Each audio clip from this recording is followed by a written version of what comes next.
पहल computer classes में आपका स्वागत है। आज हम जानेंगे एमएस एक्सेल की बेसिक बातें। अगर आप एमएस एक्सेल की बेसिक बातों को सही प्रकार से समझते हैं तो एक्सेल में काम करना बहुत ही सरल हो जाता है। माइक्रोसॉफ्ट एक्सेल क्या है? माइक्रोसॉफ्ट एक्सेल एक स्प्रेडशीट प्रोग्राम होता है। एक्सेल बिना किसी गलती के बहुत कम समय में और सरलता के साथ स्प्रेडशीट बनाने, आंकड़ों को मैनेज करने तथा मैथमेटिकल क्वेश्चंस का परिणाम ज्ञात करने के लिए उपयोग किया जाता है। यह माइक्रोसॉफ्ट ऑफिस का एक भाग है जिसे माइक्रोसॉफ्ट कॉरपोरेशन द्वारा डेवलप किया गया है। अब जानते हैं वर्कशीट के बारे में। वर्कशीट एक सिंगल पेज को कहते हैं। वर्कशीट सेल का एक संग्रह है जहां आप अपने डाटा को स्टोर कर सकते हैं और उनमें बदलाव भी कर सकते हैं।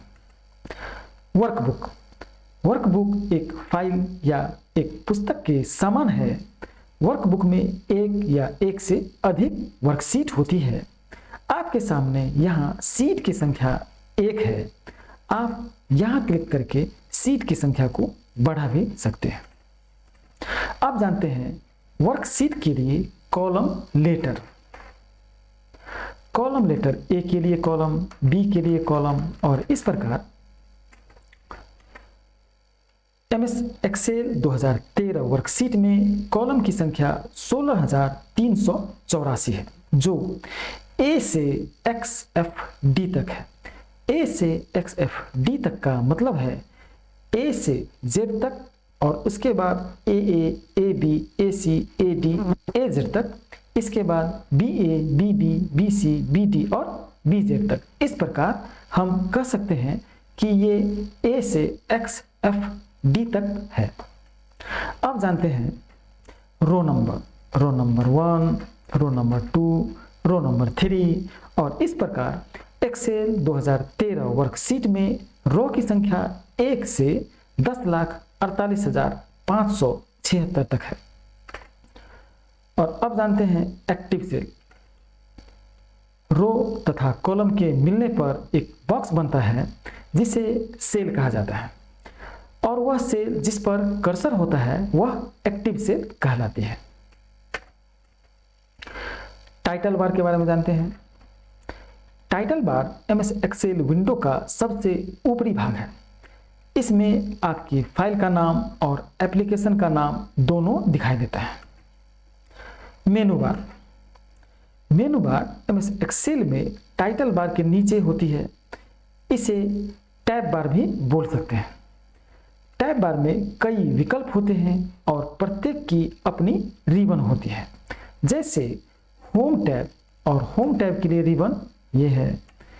इंसर्ट टैब और इंसर्ट टैब के लिए रिबन, पेज लेआउट टैब के लिए रिबन, फॉर्मूला टैब के लिए रिबन, डाटा टैब के लिए रिबन, रिव्यू टैब के लिए रिबन और व्यू टैब के लिए रिबन। अब जानते हैं फॉर्मूला बार के बारे में।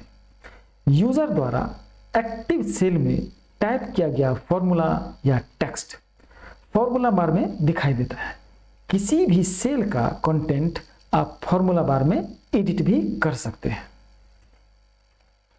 अब जानते हैं ग्रुप और टूल्स के बारे में। होम टैब के अंतर्गत कट करना, कॉपी करना, पेस्ट करना या फॉर्मेट पेंटर का यूज करना, ये चारों एक ग्रुप के अंतर्गत आते हैं और उस ग्रुप का नाम है क्लिपबोर्ड। उसी प्रकार एक और ग्रुप जिसका नाम फॉन्ट है और इस ग्रुप के अंतर्गत कुछ टूल्स हैं जो इस प्रकार हैं। अलाइनमेंट ग्रुप के टूल्स इस प्रकार हैं, नंबर ग्रुप के टूल्स इस प्रकार हैं, स्टाइल ग्रुप के टूल्स इस प्रकार हैं, सेल्स ग्रुप के टूल्स कुछ इस प्रकार हैं और एडिटिंग ग्रुप जिसके टूल्स इस प्रकार हैं।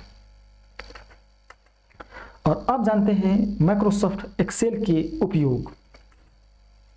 डाटा एंट्री करना, डाटा मैनेजमेंट करना, अकाउंटिंग, मार्कशीट बनाने में, बैलेंस शीट की तरह दैनिक, साप्ताहिक, मासिक, त्रैमासिक और वार्षिक रिपोर्ट तैयार करने के लिए, पेरोल स्टेटमेंट में basic salary, HRA, DA, PF तथा पीएमटी से संबंधित सवाल को बनाने के लिए, ऑनलाइन डाटा एंट्री वर्क के साथ ऑफलाइन डाटा एंट्री वर्क के लिए, जटिल गणितीय समस्याओं को कुशल पूर्वक हल करने के लिए, किसी कंपनी की प्रॉफिट एंड लॉस स्टेटमेंट बनाने के लिए, सेल्स तथा परचेज रिपोर्ट बनाने के लिए, और इसके अलावा और भी बहुत सारी चीज जैसे ग्राफ से संबंधित चीज, फाइंड, फिल्टर तथा अन्य बहुत सारी चीज एक्सेल के अंतर्गत है।